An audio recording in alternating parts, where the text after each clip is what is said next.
All right, our top focus right now on Newsnight. The Denmark Defense Ministry warned that the troops will immediately respond to any invasion of Greenland with force, as the US continues to weigh up military intervention to annex the territory. The defense minister also added that the soldiers will be required to counter any foreign invasion without awaiting orders under the military's rules of engagement. Now, the US Secretary of State Marco Rubio has announced meeting with Denmark next week to discuss Greenland. Meanwhile, after the US military intervention in Venezuela, Donald Trump has repeatedly said that he wants to annex Greenland. Remember, a few days ago, Trump said that US needs Greenland, given its strategic location in the Arctic. Now, Greenland, which is a part of NATO through Denmark's membership, is strategically significant for the US military and for its ballistic missile early warning system that, since the shortest route from Europe to North America, runs through the island. So this is, we're telling you why Trump is eyeing Greenland at this point of time. Well, on January 4th, Trump doubled down on his claim that Greenland, an island of just 57,000 people, should become a part of the United States of America, despite calls by the Denmark's Prime Minister to stop threatening the territory. All right, we are now being joined by Jesper Stenmetz, the European correspondent, and he's joining us live from Denmark right now. Thanks very much for joining us on NDTV, Jesper. First up, how have the local Greenlandic communities and leaders responded to this constant warning by the US President Donald Trump of acquiring Greenland? Yeah, they're very worried, and they are also extremely furious to hear the American president talk about their country in a way as if it was something that could just be bought. This country is not for sale, the Greenlanders keep telling me and the world, and they hope that at some point the US president will understand that they are not for sale. They are their own country, they are their own people, and one day they will have a referendum and vote whether they want to become a sovereign nation, an independent nation, independent of Denmark. And if they want that, it's up to the Greenlanders, not up to anyone else. Right. In your reporting, joining us live from Denmark, what signs of heightened tensions or preparations have you observed in response to the White House's statements about even mulling military options to acquire Denmark? Well, I just spoke to a Greenlandic man who said that people are actually at home discussing if we are being invaded or if there's a military action against us, how is it actually going to take place? And that makes them really worried. But you have to remember that there are very few Greenlandic soldiers per se, and they serve under the Danish Defense Force. And there are also no Danish soldiers per se in Greenland. The only stationed troops that there are here in Greenland are actually American troops. They are way north of where I'm talking to you now. And the irony is that if Trump and if the Americans wanted to deploy more troops, they could do it tomorrow without any problem, because that is already within the agreement that Denmark, the US, made back in 1951, and that the Greenland has also agreed to. So there would be no problem of stepping up military presence from a US side, from a US point of view, if they wanted to. And of course, how is the ongoing crisis affecting Greenland's ties with Denmark? We do know that the US Secretary of State Marco Rubio has announced that he will be convening a meeting with Denmark officials regarding the acquisition of Denmark. And at this point of time, do you see any shifts in public opinion towards greater independence?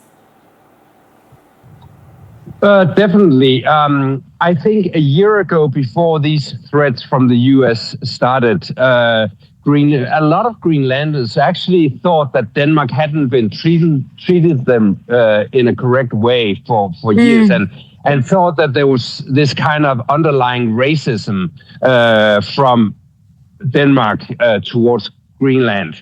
I think actually that is still the case if you ask some Greenlanders, but I do think that this outside threat from the US has made Greenland and Denmark come closer together and have made more Greenlanders realize that they need to stand together with Denmark and the Danes because together we are actually stronger fighting this outside pressure coming from the US. All right, Jesper, at this point of time where things stand, Denmark is ready for the US meeting. US is keen on acquiring Denmark. Keeping all this in mind, all the factors at play, how do you see the situation panning out? Keeping in mind that the US President Donald Trump is not going to back out anytime soon. Well, covering Trump, because I used to be the US correspondent, covering Trump for years has taught me that you should not predict anything when it comes to his next actions, because it's extremely difficult to say what is going on and what will take place in the coming months from now. You're absolutely right. I mean, there's nothing to suggest that he's going to back down.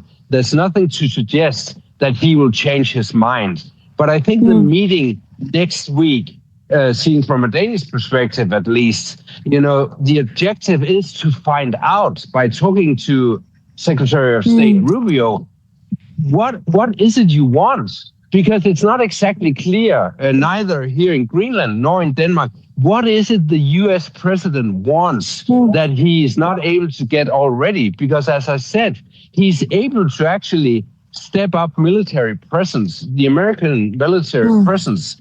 Tomorrow, if he wanted to, he could do that without changing any agreements. So what exactly is it he wants to obtain?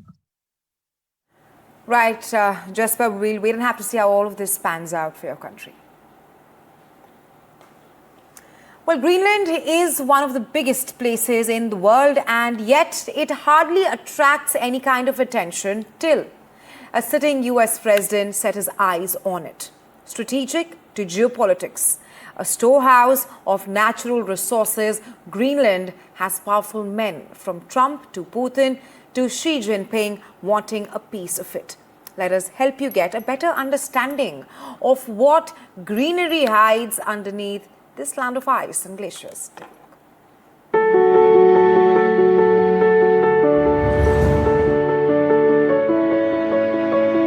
Greenland is a long island surrounded by a fringe of smaller islands. It lies between the Atlantic and the Arctic Oceans of the northeast coast of America. 100 years ago, 86% of its 2 million square kilometer area used to be under an ice cap. A century later, the ice cap covers 80% and continues to decrease.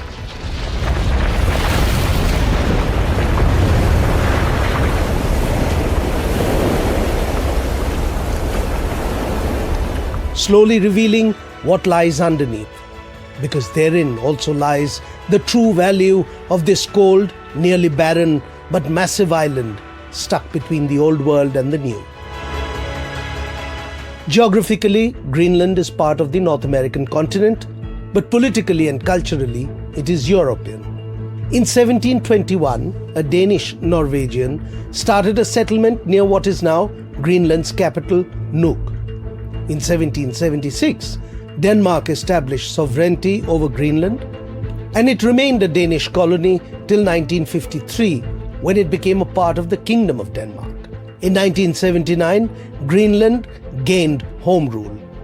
In 1983, it left the then European Community. The Greenland Self-Government Act, ratified by the Danish Parliament in 2009, set out a process for Greenland to gain independence, requiring consent from Greenland's parliament and its people in a referendum, with independence terms to be negotiated with Denmark. No framework exists on the buying and selling of Greenland. The acquisition of Greenland by the United States is not a new idea. This is something that presidents dating back to the 1800s have said is advantageous for America's national security.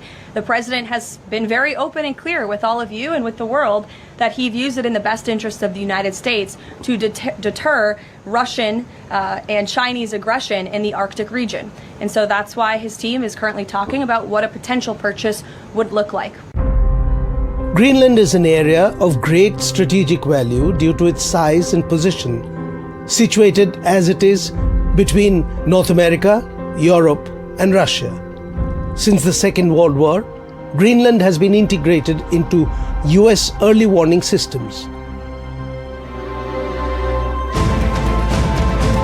The US Thule Air Base, renamed Pituffik Space Base, halfway between New York and Moscow, is part of their missile defense shield. After the war in 1946, the United States made a takeover offer of $100 million gold dollars.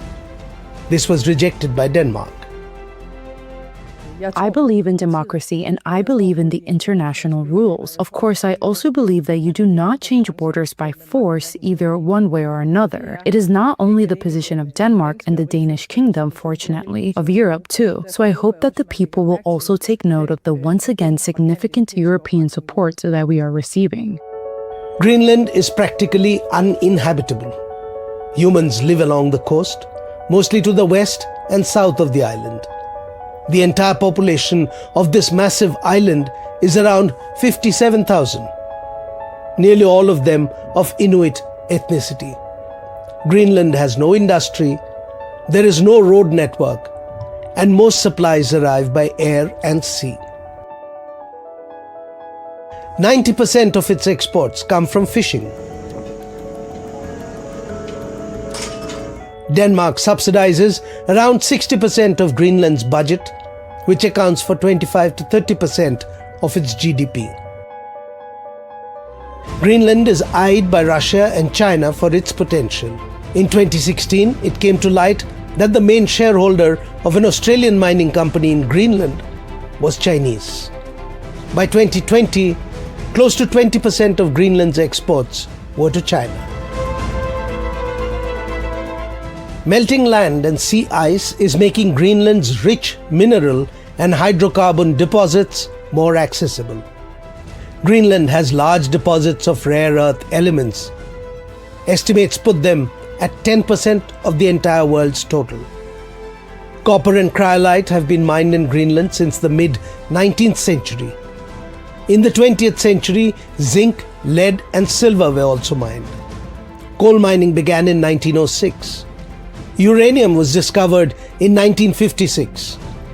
The 1970s saw the start of offshore oil and gas exploration. Significant offshore oil and gas reserves are estimated to lie to the northeast and northwest of Greenland.